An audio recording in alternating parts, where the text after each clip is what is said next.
Existe una creencia silenciosa que casi todas las personas comparten, aunque pocas la expresen en voz alta: la idea de que su situación financiera mejorará sola con el tiempo, que cuando ganen más, todo se ordenará, que la deuda de ahora es un problema del futuro, que algún día, cuando las condiciones sean mejores, empezarán a ahorrar, a invertir, a tomar el control. Pero ese día rara vez llega, porque el problema no está en los ingresos, ni en la economía, ni en la suerte.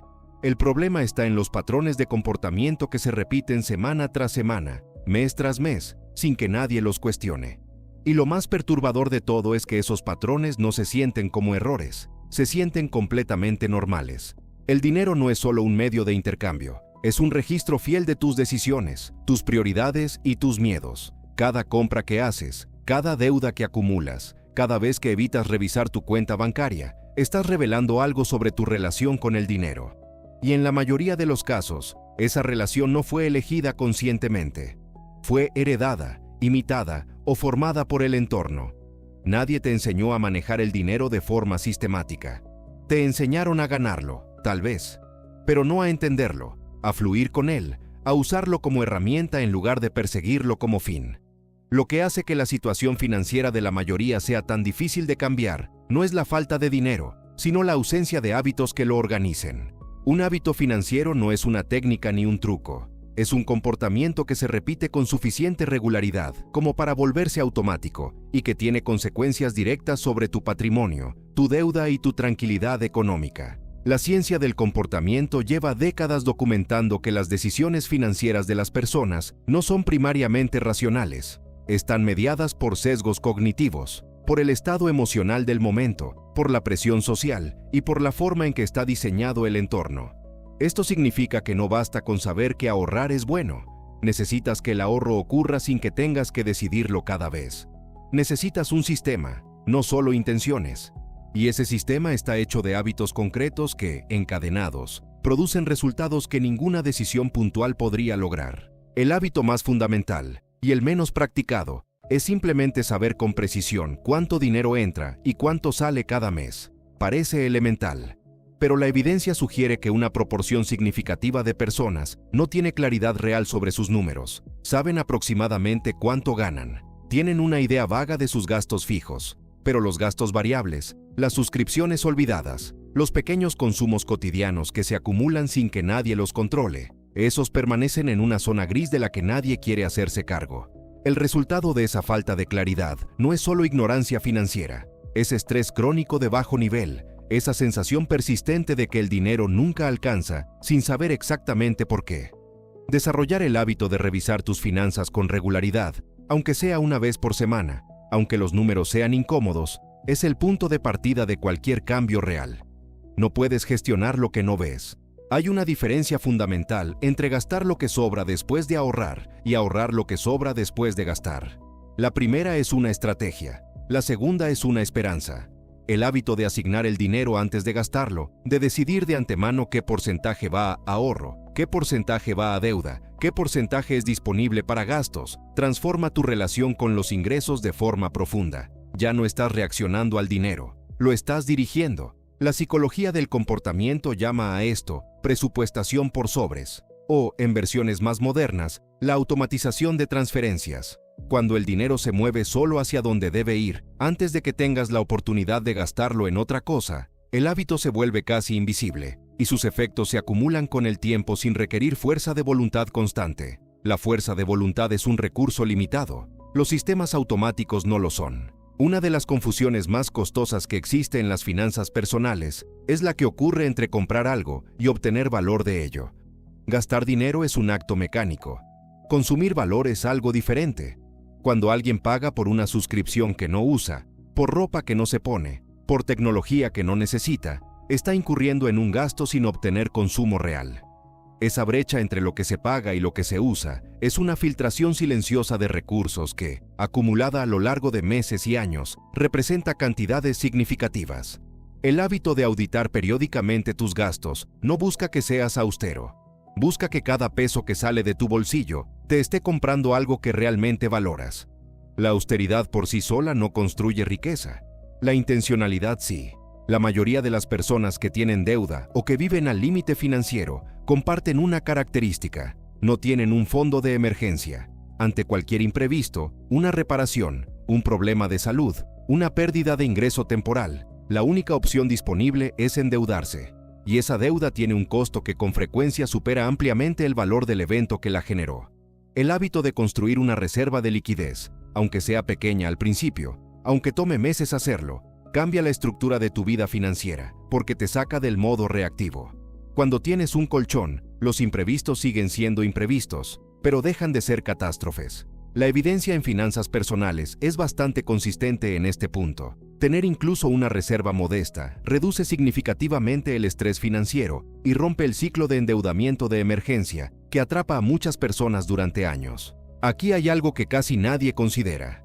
La inflación no solo afecta los precios del supermercado, afecta el valor del dinero que tienes guardado sin moverse. Si tienes dinero estacionado en una cuenta que no genera rendimiento y la inflación avanza, ese dinero pierde poder adquisitivo de forma silenciosa y constante. No lo ves irse, no hay una notificación, pero al cabo de varios años, ese mismo monto de dinero compra menos de lo que compraba antes. Esto es especialmente relevante en economías con inflación moderada o alta, donde el costo de no hacer nada con el dinero puede ser sustancial. La mayoría de las personas teme perder dinero en inversiones, pero rara vez siente el mismo miedo ante la pérdida lenta y silenciosa que produce la inacción. Y sin embargo, ambas cosas erosionan el patrimonio. Una es visible y asusta, la otra es invisible y por eso es más peligrosa. El crédito es una herramienta poderosa. Mal usada, es una trampa generacional. El problema con la mayoría de las decisiones de crédito no es que la gente sea irresponsable, es que el sistema de crédito está diseñado de forma que el costo real raramente es transparente en el momento de la decisión. Una cuota mensual que parece manejable puede representar, en términos de tasa de interés efectiva anual, un costo que duplica el valor original de lo comprado. Desarrollar el hábito de calcular el costo total de cualquier deuda antes de asumirla, no solo la cuota mensual, sino el total que se pagará al final, transforma la forma en que percibes el crédito. No se trata de evitarlo siempre, se trata de usarlo con los ojos abiertos. Hay deudas que tienen sentido económico, y hay deudas que simplemente transfieren tu ingreso futuro al sistema financiero. Una de las ideas más poderosas en finanzas personales es la distinción entre dinero activo y dinero pasivo. El dinero activo es el que necesitas para vivir, gastos, emergencias, consumo cotidiano. El dinero pasivo es el que está trabajando en algún vehículo de inversión, generando rendimiento sin que tengas que hacer nada. La mayoría de las personas tiene todo su dinero mezclado. No hay separación clara entre lo que es para gastar y lo que debería estar creciendo. Esa mezcla hace que el dinero disponible para gastar siempre parezca más de lo que es, y que la inversión nunca comience, porque siempre hay algo más urgente en lo que gastar. El hábito de abrir cuentas o vehículos separados para distintos propósitos, aunque los montos sean pequeños, crea una estructura mental y física que hace mucho más difícil gastar lo que debería estar invirtiendo. Existe una creencia muy extendida de que para invertir hay que tener grandes cantidades de dinero, hay que entender perfectamente los mercados, hay que encontrar el momento ideal. Esa creencia, aunque comprensible, es uno de los mayores obstáculos para la construcción de patrimonio. La investigación en finanzas conductuales muestra que los inversores que intentan cronometrar el mercado, comprar en el momento exacto y vender antes de las caídas, obtienen en promedio peores resultados que aquellos que simplemente invierten de forma regular y consistente, sin importar las condiciones del momento. El concepto detrás de esto es el promedio del costo en dólares. Al invertir la misma cantidad de forma periódica, se compra más cuando los precios están bajos y menos cuando están altos, lo que tiende a producir un costo promedio favorable con el tiempo. La regularidad supera a la genialidad. Esto no es un consejo de inversión específico, es un principio documentado del comportamiento financiero a largo plazo. Uno de los descubrimientos más incómodos de la economía del comportamiento es que los seres humanos son sistemáticamente irracionales cuando se trata de dinero. No por ignorancia, sino por diseño. El cerebro humano no evolucionó para gestionar instrumentos financieros abstractos.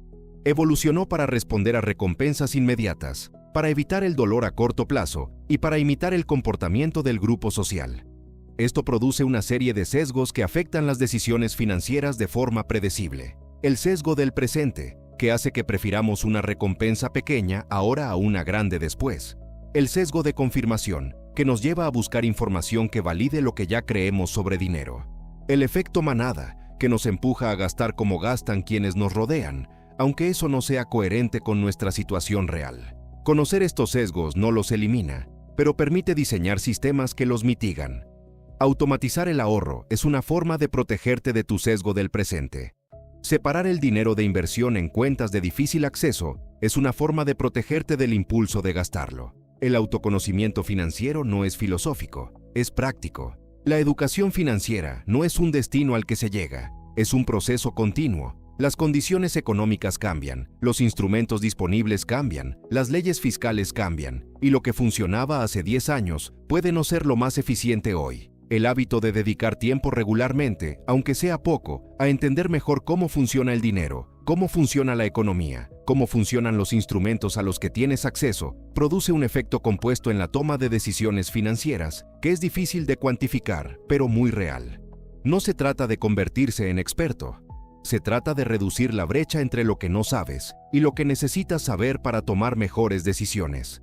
Cada concepto que comprendes mejor, cada sesgo del que te vuelves consciente, cada herramienta financiera que entiendes con claridad, expande el universo de opciones disponibles para ti. La ignorancia financiera no es neutral. Tiene un costo.